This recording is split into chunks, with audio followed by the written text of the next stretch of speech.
Hi guys, Luna here, and welcome back to a game called Our Life. Let's just continue on our story, shall we? Later in the evening, a hearty homemade dinner was served as the final event of the occasion. The flute platter had placed on the table as a side dish. It was thoroughly enjoyed. But eventually George stood up from his chair. He explained he needed to start heading back to his dorm. Mr. Holden had to agree. He had an even longer trip home ahead of him. He collected his phone and patiently allowed Cove to give him a long drawn-out goodbye before the device was finally put away.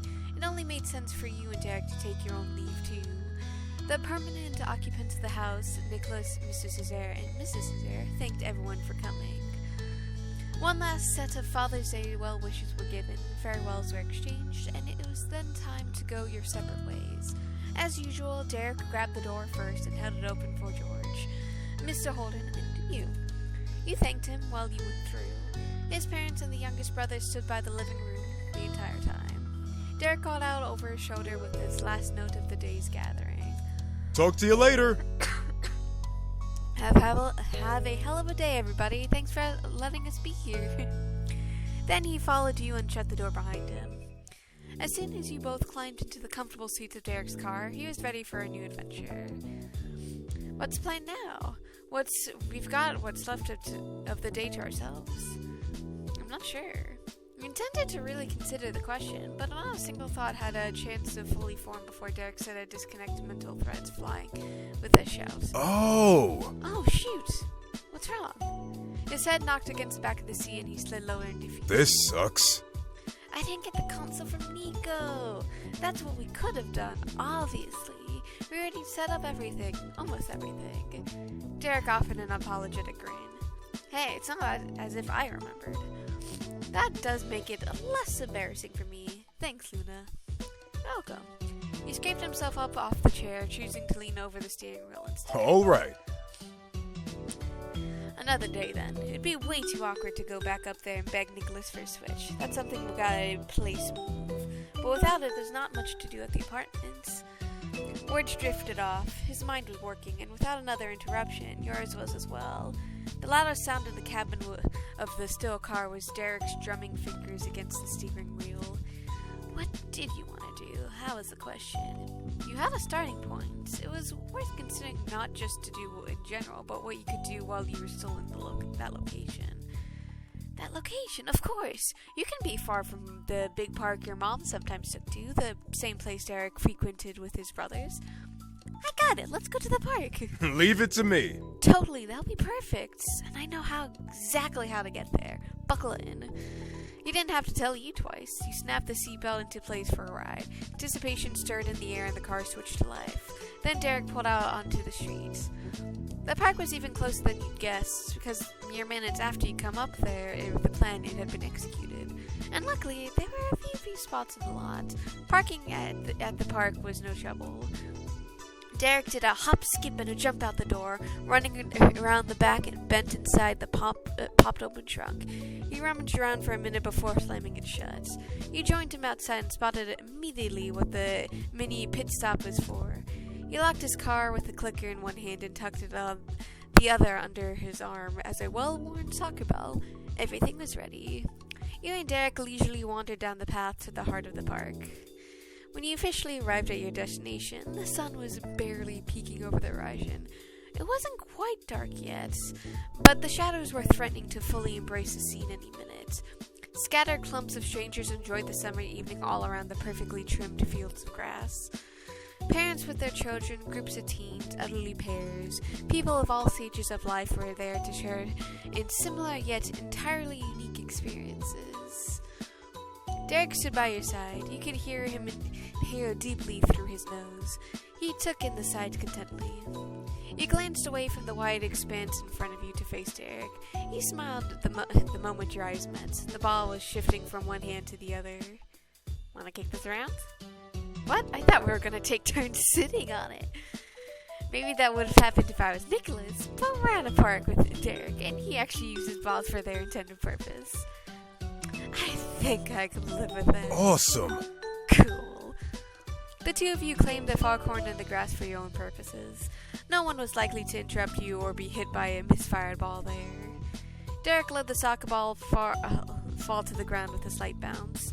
He warmed up by juggling it side to side between his legs, popping it up onto the top of one foot and letting it drop again. Working the ball over that way was second nature to him. Derek might not have even intentionally decided to do it, it was just purely habit. But then he rolled the ball the other way with the tap of his toes. You put more distance between him and you before kicking the ball across the field to return to the center.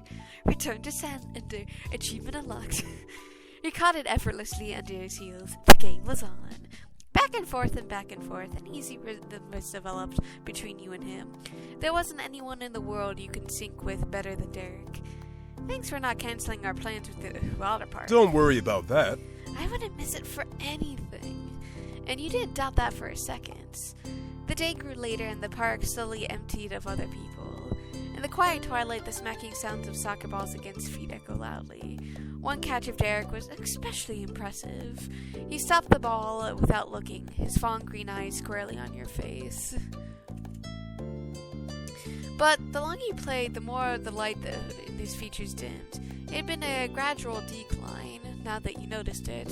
However, it was impossible to ignore now. He weakly passed the ball over to you, and it was going to stop short. You had to jog closer to him to even get it. His complete loss of energy was concerning enough that you paused the exchange. For a moment, you only watched Derek stand there, shoulders slumped and expression defeated. You felt grateful for the excuse to be nearer to him, given by the slow kick because he spoke distantly to himself. It would have been impossible to hear from the full length that used to be between you, and you still had to strain your ears not to miss his words. I can't believe how long it's been. I'm here with you in my old park. So much of it is like it was before, but it's not the same. Why can't I feel the way I used to about it? You mentioned a similar sentiment at the mall when you visited Sunset Bird too. Derek pushed it off each time before. That thought had continued to eat away at him despite how much he avoided confronting it.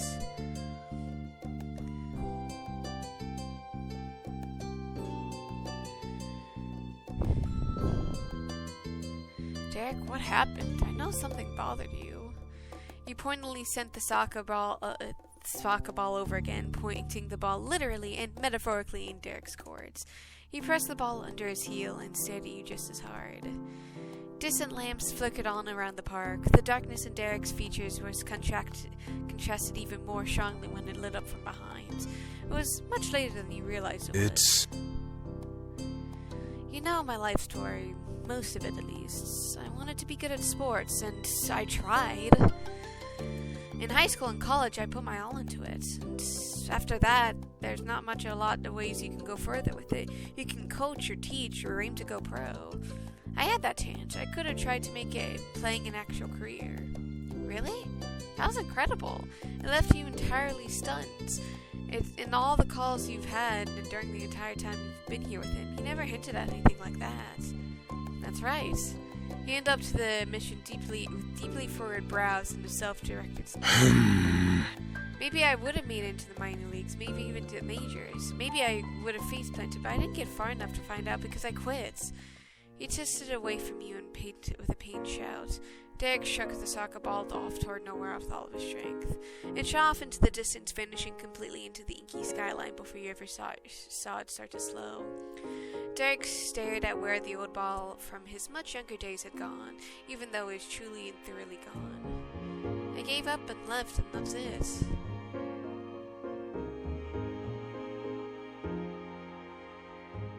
Why? Because it didn't matter. You got an answer, a hollow and distant reply that reminded you not all of Derek you knew. His empty hand squeezed into a ball as if it was solid and all too heavy to hold up. I did love sports. I think I did. Sometimes, I'm not sure that I can remember. What I do know is that I had something to prove. If I ever stopped it felt like I'd be giving up. I'd be a quitter and a failure who couldn't cut it. And I could never arrive either. There was always another goal in the distance that I still hadn't reached, so I had to keep going. Derek's eyes were hazy. His chest rose and fell at an uneasy pace. He still hadn't stopped looking out of the dark, expecting and getting nothing from it. Downgrading my playing at nothing more than a hobby would have been the same as not playing at all. Wasted efforts, wasted potential. What a shame. That's what people would think. That's what I thought. That's what I thought. I know it's true. All I did was develop those skills. If I don't use them, then what's the point of trying so hard? For a second, long-hidden anger crackled. He had faced you in his fury, but again, Derek let Sal back into somberness before continuing to address you. But like I said, what does that mean? Where could that go rather than doing it forever? How did it take me this long to realize something that obvious? I was going to have to do it forever. Though it would have been fine if I actually wanted to spend my whole life and all my lifetime perfecting and passing skills. But no, I'm not that smart. From the start, it was a means to an end. I'll be good at sports, and then I'll feel worth something, and then I could really live my life. Missing time with friends and family, the crazy hours I'd been waiting for when that would finally stop. Never did, and never would unless I'd stopped it. You can see the results of my hard work and great planning right in front of you. I went home as the guy who couldn't make it. I got my life back, and I don't feel the tiniest bit better. It might be worse than when I was more thick-headed and could tell myself I was really doing something. Being here hadn't turned back the clock. I can't look forward to life when it could be when I've grown up. I'm just an adult who wasted so much of my life already because I had a chip on my shoulder. I'm so pissed off. His face fell into his hands. That's where the story of Derek stops.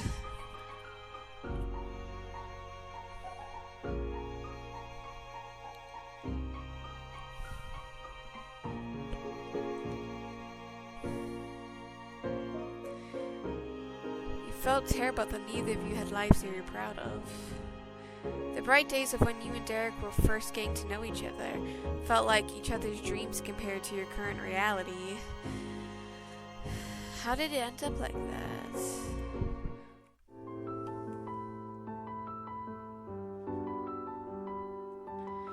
I think a lot of people feel the same kind of way. You're not alone.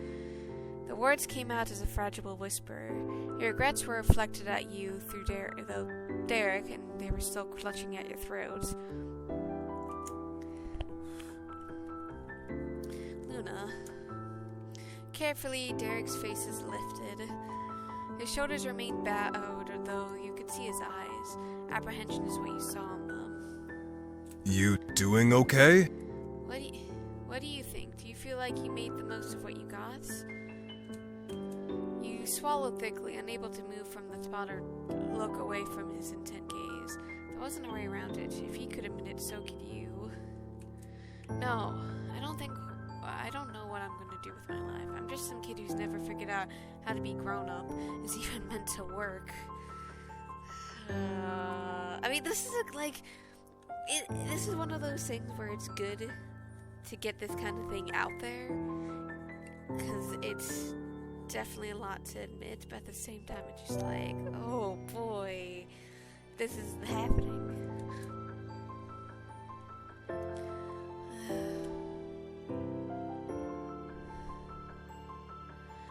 I haven't done a single worthwhile thing. The realization of your own struggle hit him like a blow. Instead of falling down, his usual strength of character returns. Yeah, I mean, I do this, and I definitely think it's worthwhile, but, I have no idea if I'm leaving the impact that I want to. I'm definitely not being able to survive off just being a YouTuber. I have a lot of side projects, a lot of writing, a lot of reading, a lot of different projects I'm working on, but it's nothing that can sustain me for a while until I can actually get a job that I want to do, because my actual paying job, which unfortunately we all need, is not something I want to do, and it's absolutely terrible. That in itself was exactly like him. Derek wouldn't worry about himself for even a minute before his priorities returned to caring for someone else. No! It's not true. You're not a failure, Luna. You've done good for as long as we've known you. I've seen what an amazing child you are to your parents and a sibling to Liz. I know what you've done for me, when I've decided to just not look out for myself, you always picked up the slack. You have an actual job and take care of yourself. The truth is, I respect you. I don't admire anybody more than you. There was an unwavering earnestness into his tone that you've never heard from another person. It was unique to the sincere, reliable man in front of you.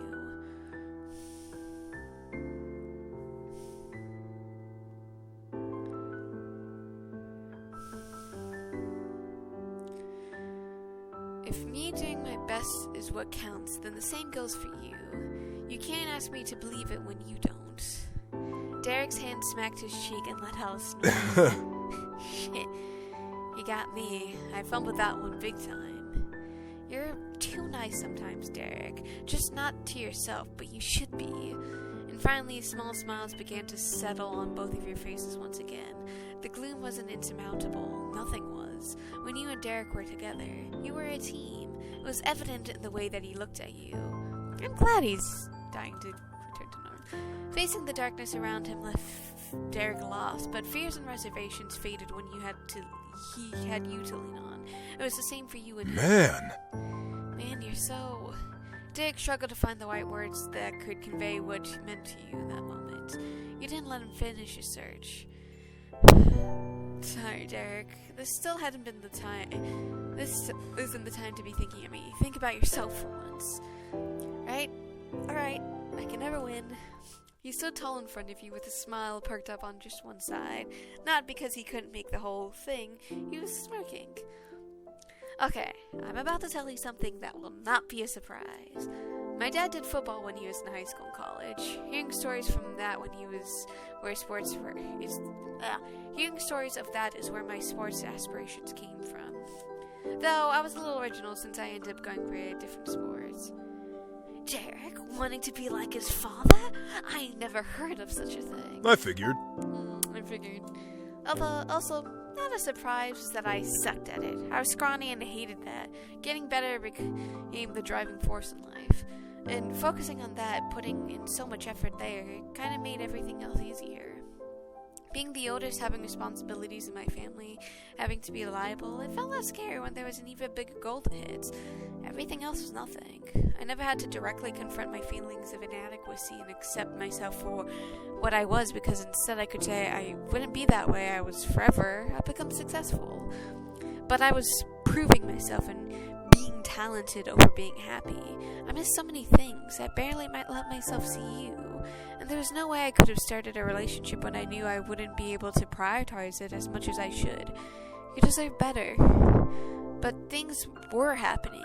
You were there through all those years. I could have just been happy the whole time. And to think that's what really hurts. I could have just been happy the whole time. Derek's words disappeared as a whisper in the dark. His eyes closed and he took a moment of silence to mourn the life he might have known if he had the confidence to go for it sooner.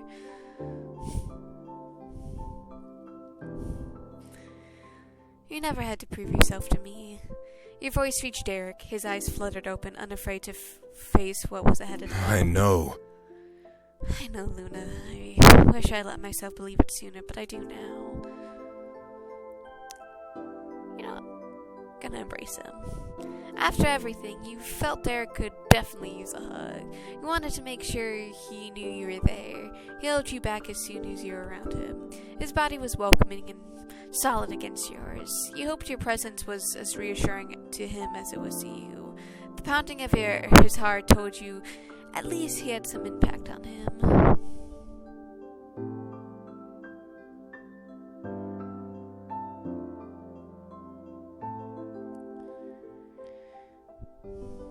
Everything you've done and whatever you will do is good with me. Well, that's reassuring. I'll figure things out. But either way, it's still not about the journey. It's not the destination. It's still about the journey, not the destination and all that. On the happiest note possible, Derek released his hold on you to ruffle his hair. Thank you. Thanks, Luna. It's cool being able to talk to you about the things. I feel so much better. I'm glad you feel better, Derek. Derek's face was so hopeful and gentle and wonderful. This is why we got that deal, right? To make sure we both got support. Looks like it's working out. Derek lightly clasped his hands together, stretched them apart, and pressed them against each other again. He was clapping along to a song only he could hear. Aww, and he has a cute little blush. One thing that was certainly shared between you was a warmth over your cheeks. And then, seemingly out of nowhere, Derek let out a bellowing groan. The massive release of air looked physically deflated his body. Derek's torso dropped low and low until he could have touched his toes. He was expectantly flexible. Oh, man. I'm gonna have to get that ball now. Ugh. You laughed instantly, partly at the revelation and partly at the dramatic sulk it had been sent with. Still bent in half, he stuck his hands against his hip and twisted his head up so you could see him wink. As a gift, I'm not just gonna abandon you here. Oh, I forgot about that. Well, come in. We'll tackle life's problems together. You know it. You know it. Team Luna and Derek forever. After the wholehearted cheer, Derek ran headlong through the brush. You chased after him with leaping steps. You peeked under every picnic table and behind every trash can in the general area before the lone soccer ball was discovered tucked away among some flowers. Thankfully, none of the petals were harmed by it coming to rest in their bed. Derek lifted the ball over his head dramatically as if it was the lead in a video game you just got a brand new item to equip. You applauded. The two of you returned to Derek's car from there, the last one still in the lot, and left the parking lot victoriously. You shuffled back in the silent apartment after another long day out. When Derek hit the light switch and illuminated the space, he began to chuckle airily. Oh. The first sight that greeted you was counters spilling over with unsorted bags of miscellaneous dry goods. They remained right where you left them in the rush that morning, patiently waiting for their turn to be put away. Even though you saw Derek put them there with your own eyes, their existence had entirely faded from your minds. All you'd been imagining when stepping through the door was free and clear path to your room in the apartment and a cozy bed that was included. Your thoughts were spoken aloud, though not by you. Oops. I forgot about those. You scratched the top of his head like he was staring at a blackboard covered in algebra. But he cleared away the initial bewilderment with a firm clasp of his hands. Derek kept them clasped together while glancing at you. You could go get ready for bed. I'll put these away really quick. I'm gonna feel uneasy trying to sleep if I know this still isn't done.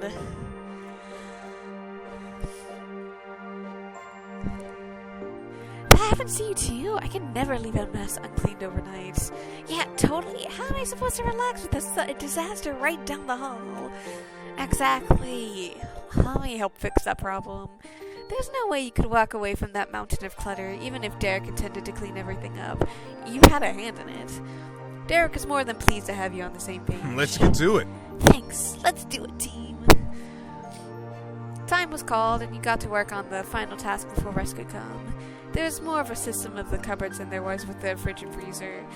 You fished goods out of bags, passed them to Derek, and he placed them on shelves where they belonged. As he arranged his serviceable spice set to make room for more goods, Derek explained his thought process. He preferred having breakfast and stuff in one cupboard at the far end of the kitchen, seasonings and baked goods together in another, the shelf closest to the stovetop, and everything else in the middle. When you've gotten the layout, you switch to putting items away directly instead of playing a support role. With their combined efforts, it only took a few minutes. After the plastic bags had all been stuffed into space under the sink, you high-tended, smacking both of your hands against Derek's for a job well done. Having a partner to tackle the small things was just as nice as having someone you could count on for life's bigger struggles. Derek had matched your thoughts on forgetting the groceries, and you felt that working together to put those away had brought you your mind and synced again.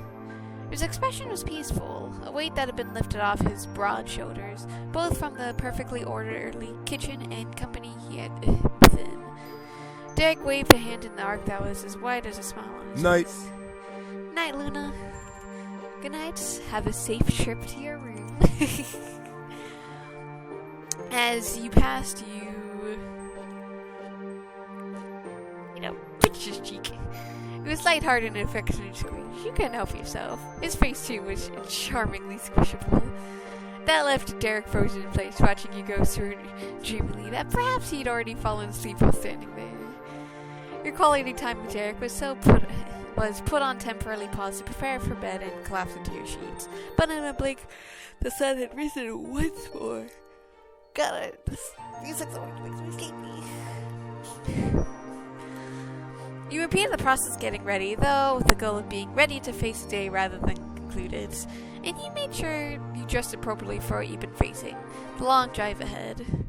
From there, you went into the living room. The perfectly clean counters were a welcome sight after your efforts from the night before. Those last moments of the previous day had gone by so fast, and you fell asleep so immediately, it honestly felt like a 10-minute timeout had been called rather than several hours passing. But Derek's warm greeting was still a welcome to your ears. Morning. Morning. Brand new day, fresh start, and we're already set to make the most of it. His resolve from the pirate hadn't hadn't been lost under the light of the new day. Rather, the Derek from that dark moment seemed a lifetime away from the man in front of you now. Morning? Today is going to be an adventure. For sure. How do you sleep? Better than before. I slept deeply the whole night. Awesome. His eyes darted toward the tiny kitchen where plenty of supplies were tucked away, and then his gaze returned to you. Self-voicing disabled. Accidentally pressed the wrong button. Before our big day, we gotta have breakfast. Can't be running on empty. Yeah, I'll get something. Derek's meal consists of scrambled eggs and a side of cinnamon steel cut oaks, cooked in almond milk.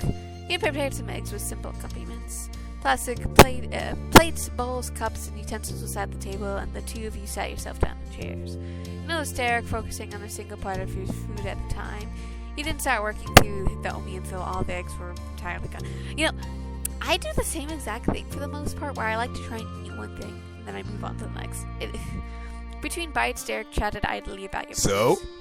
Do you have a swimsuit? I know, I'm asking this now. The morning we're going. I should have checked days ago. I was excited. But we can stop by somewhere to get one if you don't. Your preparation game is slipping, Mr. Cesare. However, mine is still razor sharp. I did indeed pack a swimsuit. I usually end up needing it at some point when I'm back home, even if I don't always know exactly why. You grew up right next to the ocean. Having a swimming gear on hand was second nature. You'd probably bring it even if you're going to the top of the mountain. He snickered. Good point. Let's pack it all up as soon as breakfast is over. You can hit the road right away. Oh, yeah. Oh, and they have changing rooms there, so we don't have to drive all the way there in swimsuits. Just remember to bring it along. His planning instincts came back in full force as he rattled off a list of potential items to pack, counting them off with his fingers. Water, the swimsuit, a towel, a change of clothes, sunscreen, cover-ups maybe. Joined in on the discussion. You brought up the proper shoes and making sure your phones were as close to fully charged as possible. You nod along. Everything should be covered with your two forward-thinking brains working together. Derek grew more and more eager as he spoke. He stopped briefly to polish off the oatmeal and down a bottle of sports drinks. You followed his lead and made quick work of your breakfast. Both of you cleared your own dishes. From there, you went straight back to your rooms and gathered the new supplies you needed. You had a carry-on size bag as part of your luggage that you could use for the day trip. It had been emptied out already for your stay at Derek's. The first thing you packed in your swimsuit was...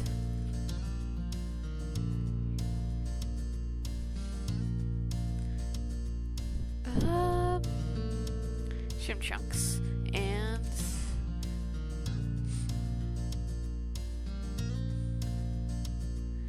remember the towel. And... packed... definitely a towel, definitely a t-shirt. Pack some shorts, because I don't know if I want... I don't usually bring a hat, and I don't usually bring, like, a jacket or anything. I'll bring sunglasses just in case. I don't usually bring goggles to things, so water bottle. Yeah, water bottle is the last piece.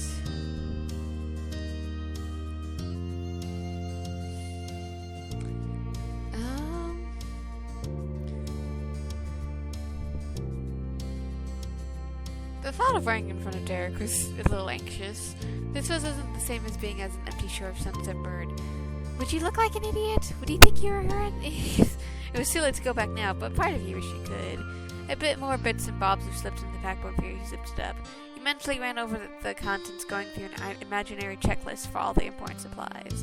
You felt certain that you had everything you needed. You slung the bag over your shoulders and regrouped with Derek in the living room. His gym bag was under his right arm. Derek attempted to give you a thumbs up without letting it slip out. It's gonna be good. Yeah, sure. Be great. You searched your face for the real meaning behind those words. Your readiness hadn't been as convincing as you hoped. You tried again, and this time you even managed to smile authentically. Derek did make you happy, even if the situation was nerve-wracking. Derek clutched the bag in his hand shyly in order to position it protectively in front of his chest. He kept his tone relaxed. Well... Hey, are we on the date now, or does that not start until we made it to the park? Does it make a difference? Yeah, it doesn't me. I'm gonna be in suspense on the drive if not. He was adorable. I don't want that. We can be on a date now. Awesome. That's good. You left the apartment behind knowing you wouldn't be seeing it again until the day had ended. Once Derek, you and your bags were packed into the car, he pulled out of the lot. Derek and your first day had not only begun, it was on the move. It was a lengthy trip ahead of you, and Derek had it all under control. You used the opportunity to check in with family and friends. With how busy each day in prison business city had been, it was not only moments like this when you had a chance to keep up with texts. Lee was on a trip herself, gallivanting around Europe. She sent you a whole series of photos she had taken from food she had eaten to a fashion she worn. It all looked amazing. Liz shot you back a message to say she was so swamped. She apologized, but had a little time to chat with her little sibling. Knowing Liz was okay comforted you, and so did seeing how queenly her attitude still hadn't changed. But it was a bit sad that the both of you had such separate lives now that you were grown. But once you had your phone down in your lap, Derek was there to avoid any dead air. He chatted boyishly about the water park. He recounted stories of the past excursions there with his family over the years. How one time they almost got kicked out because Nicholas jumped onto Derek's back to go down a single-person slide with him instead of waiting to have his own turn. Luckily, no one was hurt, and they got off the hook in the end. It was hard for anyone to stay mad at a kid like that. Then, as if his words materialized a mythicality into existence, the massive slide Derek had described began to rise up against the skyline. The sparkle in his eyes as Derek spotted them only added to the legendary effect of what you were beholding. You had arrived. Before you can enter through the hollow gates, you had to pay a terrible price. $15 for a one-day parking pass, and then $45 for each ticket. Oh, God. See, I get why amusement parks costs are so pricey, because they have to keep maintenance on, workers. There's the maintenance on the rides. There's the water costs. I'm sure they just reuse the water, but still, it's a lot. But man, it was worth the cost, according to Derek, and the exchange was made. The afternoon was young when you actually made it. When you actually made it inside the water park. Man, this looks so fun. I love going to water parks. It was a dazzling playground with rides. See, look at this. This looks so fun. It was a dazzling playground with rides curving and looping through the air, taller than the palm trees and lazily fluttering around the breeze. The leaves greeted every guest with a friendly flick of the frond. And the entire place was rimmed by the expansive artificial wave pool that broke off into smaller streams and squeezing their way through the walkways. All right. And with that, we're going to end this episode here. I hope you guys have a good day, night, week, month of your lives, and may the stars forever guide your path wherever they might lead you into the future. Goodbye, and hope to see you guys again soon.